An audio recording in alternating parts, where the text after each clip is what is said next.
Because if there's anything I hate out of retro games, it's making progress in a game that you like, only for you to die, and oop, you have to redo everything all over. To be fair to the game, there are points you can genuinely build a good chunk of lives from. As mentioned, there are lives throughout the levels, but more importantly, there are slot machine opportunities at the end of each level, where if you collect 3 fruits of the same kind while playing, you get 1 roll on the slot machine. What I like about the slot machine is it's not random, it's genuinely about a test of skill. You're supposed to time it the best you can, and this got really addicting to me. I don't know how there were games like this in that era that weren't striked by the ESRB for simulated gambling. This probably led to someone being addicted. Let's just be honest here, alright? It's all cards on the table. Someone's life was ruined because of Pac-Man World. You can also get more fruits by grabbing the letters that spell Pac-Man throughout the game. If you do, you get taken to a bonus minigame, and to be honest, these were all kinda easy, meaning getting even more fruits is all but plausible. I got really into this. I found myself using slight visual cues to line up 3 fruits. The only one I got really good at was lining up cherries, which to be fair was the easiest one. I get it, don't be mean to me.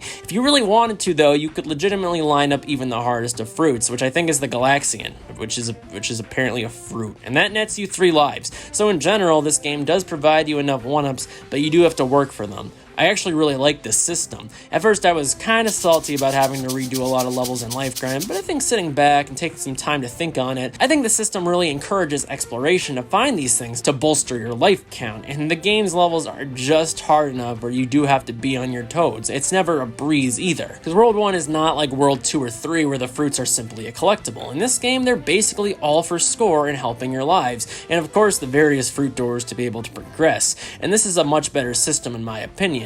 There's even rewards like a master key if you obtain a cumulative 1 million points, which unlocks all the fruit doors, basically giving you a new game plus type of mode to mess around with. So yeah, basically I'd say the system is a winner, but for God's sake, I just wish they reset the lives you game over. They were so close to a perfect system. You want to know another slice of stupid though? Well, I'll tell you one. Your health carries over between levels. You don't get any refresh there either. So if you complete a level with 0 health, or God forbid save it something like 0 lives and 0 health, well, you have to get more health and levels. I guess this is an attempt to like be more realistic, but it's like, listen man, I'm a yellow ball who eats fruits and is trying to kill ghosts. Nothing about this game is realistic. It's a big pet peeve of mine in general when games don't do the small things to benefit the player's experience. I've always praised Xenoblade Chronicles for its ability to let you fast forward time. For instance, is it realistic? No, of course not, unless someone found time travel and I didn't realize it, but it makes the experience such a smoother game, removing waiting around and sacrificing a bit of realism to give the player a much better time with the product. Point being, it wouldn't have killed anyone to have your health refresh upon entering a level, as there's nothing worse than starting up a stage with no health and you're just so stressed. In addition to the fruit, there are the Galaxians. If you pick one up, you can unlock a door with it that takes you to a special OG Pac-Man maze.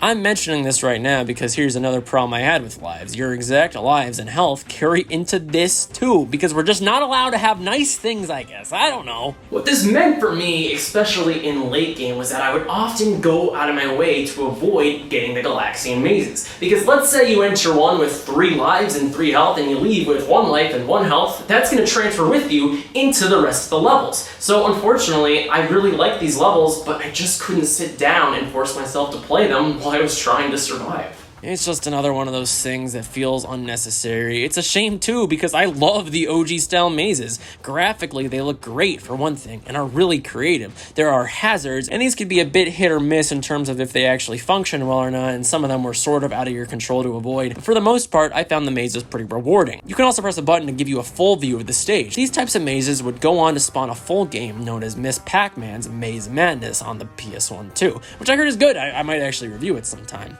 Overall, the mazes are fun, so it was a shame that I kinda just had to go out of my way to avoid them during my main playthrough. It didn't have to be like that if the game was designed just a little bit better.